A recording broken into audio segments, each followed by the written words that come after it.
Bonjour chers élèves. La leçon d'aujourd'hui porte sur le dénombrement. On va continuer avec le dénombrement. Nous sommes, n'est-ce pas, sur quelques exemples. On a eu, n'est-ce pas, la leçon précédente. Nous avons traité quelques exemples. Aujourd'hui, on continue, n'est-ce pas, avec des exemples.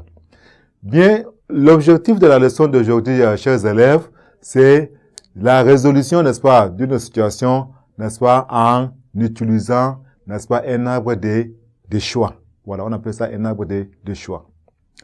Bien, nous avons un exemple, n'est-ce pas? On va prendre un exemple. Nous avons un exemple. Voilà. Voilà donc l'exemple.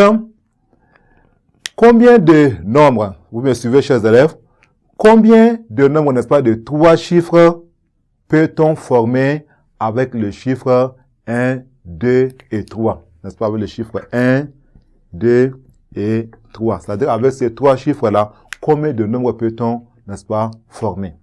Voilà donc la solution. On va utiliser l'arbre de choix pour pouvoir, n'est-ce pas, trouver tout le nombre possible qu'on peut former à partir, n'est-ce pas, de ces 3 chiffres, 1, 2 et 3. Bien, nous avons l'arbre qui est là, n'est-ce pas, nous avons l'arbre de choix qui est là.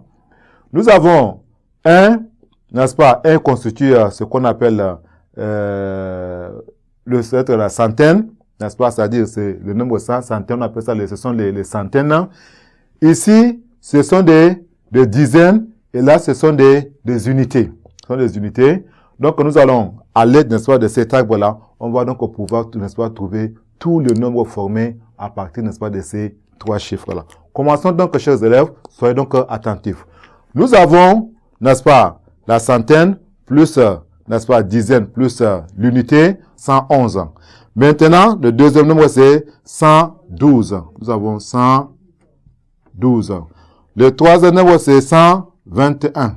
121. Nous avons ici, ça fait 100.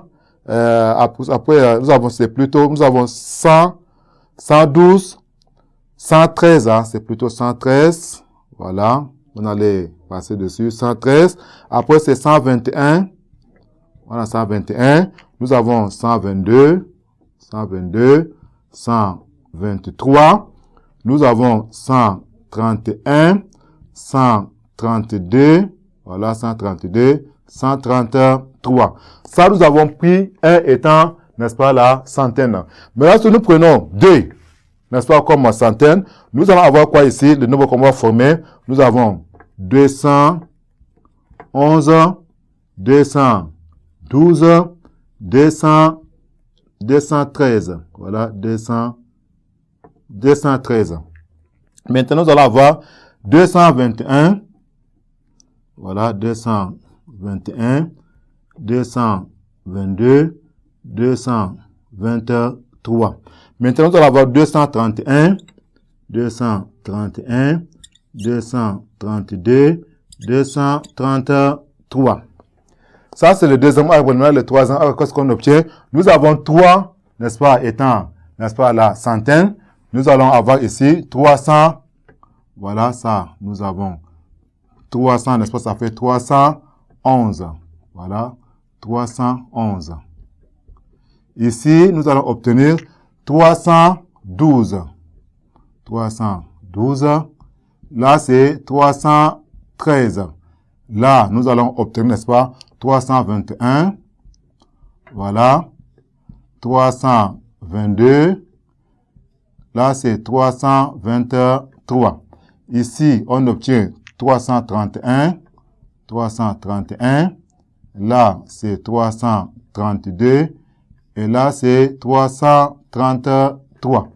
Voilà donc tout le nombre, n'est-ce pas, qu'on peut obtenir à partir, n'est-ce pas, de ces 3 chiffres, n'est-ce pas, tout le nombre qu'on peut, n'est-ce pas, former à partir des 3 chiffres 1, 2 et 3. Donc, si on compte, nous avons ici 9 nombres. 9 nombres, là aussi, c'est 9. Voilà, 9 fois 3 qui donne 27. Donc, on obtient 27 nombres, n'est-ce pas? On peut former 27 nombres à partir, n'est-ce pas, de ces 3 chiffres 1, 2 et 3. Chers élèves, merci pour votre attention et à la séance prochaine.